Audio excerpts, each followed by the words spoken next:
அதாவது பண்ணையாளர்கள் இன்று நிறைய சேலஞ்சஸ் எதிர்நோக்கி வரோம்.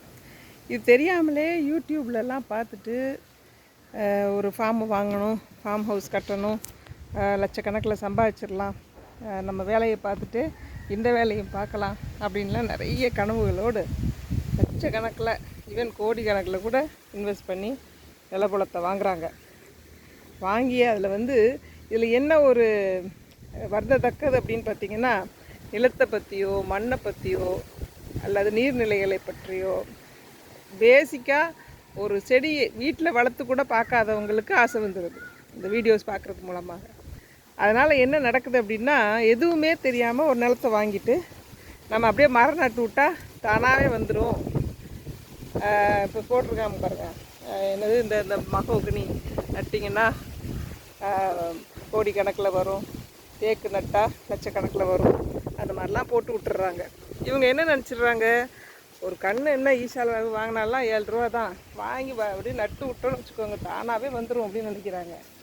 அது எவ்வளோ பெரிய சேலஞ்ச் அதிலலாம் இருக்குங்கிறது மக்கள் உணர்றதே இல்லை. தெரியாமலே இடத்த வாங்கிட்டு ஆசை இருக்கலாம் பேராசை கூடாதும்பாங்க, அந்த மாதிரி ஒரு நிலைக்கு கொண்டு போயிடுறாங்க. செடி வச்சோம் வளர்ந்துருவோம்னா எப்படி வளரும்? அது நேரத்துக்கு அதுக்கு ஊக்கம் கொடுக்கணும், ஊக்குவிக்கிறதுக்காக சில இதுக்கெல்லாம் பண்ணணும், நீர் கரெக்டாக கொடுக்கணும், கூடையும் கொடுக்கக்கூடாது கம்மியும் கொடுக்கக்கூடாது. அட்லீஸ்ட் ஒரு வருஷம் அந்த மரம் வளர்கிற வரைக்கும் பாதுகாப்பாக வச்சுருக்கணும். இதெல்லாம் தெரியணும். ஒரு நீர்நிலை அந்த நிலத்தில் எப்படி இருக்குது, நல்ல நீரா ஹார்ட் வாட்டரா, அந்த மண்ணோட வளம் எப்படி இருக்குது, மழை பெஞ்சா தண்ணி தேங்குமா, எந்த இடத்துல தேங்கும், எந்த இடத்துல நீர் குட்டைகள் போடலாம், எந்த மாதிரியான பயிர் பண்ணால் அந்த இடத்துக்கு நல்லா வரும், இதெல்லாமே தெரிஞ்சுக்கணும் இல்லைங்களா? நாலேஜே இல்லாமல் வாங்கிட்டு அப்புறம் எல்லாத்தையும் திட்டுறது, இது சரியில்லை அது சரியில்லை, ஆளுங்க வர்றதில்லை அப்படின்னு. நிஜமாகவே பண்ணையாளர்கள் கிடைக்கிறது ரொம்ப கஷ்டம். ஆட்கள் கிடைக்கிறது பயிர் பண்ணணுன்னா ஆள் இல்லாமல் உங்களுக்கு முடியாது.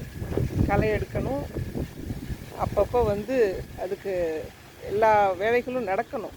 அதுக்கு எப்படியும் ஆட்கள் இல்லாமல் முடியாது, ஒரு ஆளாக நிச்சயம் பண்ணவே முடியாது. அப்படிங்கிற பட்சத்தில் ஆள் வளம் இருக்கா எல்லாமே பார்க்கணும். பார்க்காம நிலத்தை வாங்கிட்டு நிறைய பேர் இப்போ கஷ்டப்படுறாங்க. ஏண்டா வாங்கணுங்கிற மாதிரி ஆகி போயிடுது. அதுக்கப்புறம் விற்கலான்னு பார்த்தா இவங்க அதிக விலைக்கு வைத்திருப்பாங்க, அந்த நாலேஜும் அதுவும் இருக்காது. நாலேஜ் எவனோ சொன்னான்னு சொல்லிட்டு ஏக்கரை கணக்கில் லட்சக்கணக்கில் போட்டு வாங்குவாங்க. அது பார்க்க போனீங்கன்னா ரொம்ப அவங்க வாங்கின ப்ரைஸில் 10% தான் இருந்திருக்கும். திருப்பி விற்கணும்னு பார்ப்பாங்க, அது அந்த விலைக்கு போகவும் போகாது. அப்படி இருக்கும் பட்சத்தில் எல்லாமே தெரிஞ்சுக்கிட்டு ஒரு விஷயத்துக்குள்ளே இறங்குங்க. எந்த பிஸ்னஸ்னாலும் அதானே, அதை பற்றி நாலேஜ் இல்லாமல் நம்ம இறங்கக்கூடாது இல்லையா? அதே மாதிரி தான் ஃபார்மிங் பிஸ்னஸும். எல்லாம் 4 ஃபார்மை விசிட் பண்ணுங்கள், அவங்க என்ன பண்ணியிருக்காங்க, நீங்கள் எங்கே வாங்க போகிறீங்களோ அது பக்கத்தில் உள்ள இடங்களுக்கு போங்க. அவங்க என்னென்ன பயிர் பண்ணுறாங்க, எப்படி பண்ணுறாங்க, அவங்கள்ட்ட போய் பேசுங்க, என்னென்ன சேலஞ்சஸ் இருக்குதுன்னு கேளுங்க.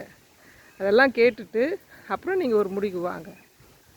அதனால் கொஞ்சம் யோசித்து தான் எல்லாம் பண்ணணும்.